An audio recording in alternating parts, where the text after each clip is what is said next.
Hello everyone, today I will show you how to scan a document on your iPhone. If you find this useful, then please do like and subscribe. So first, you need to go to App Store. So I'm currently using a cam scanner app to scan the document. There are several ways to do this, but I mainly use the cam scanner app.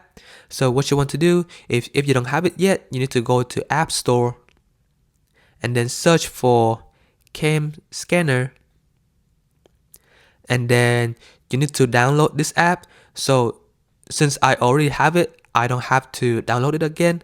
So once you have the app downloaded, you want to click on the app and then click on the camera button, and here you will be able to scan in a single document or in a patch of documents. So you just have to point to the document that you want to scan to, and it will show you the scan document. So when you have the document, you just have to point to it, and then you just have to click on take the picture to be able to scan the document. But that is how you can scan a document.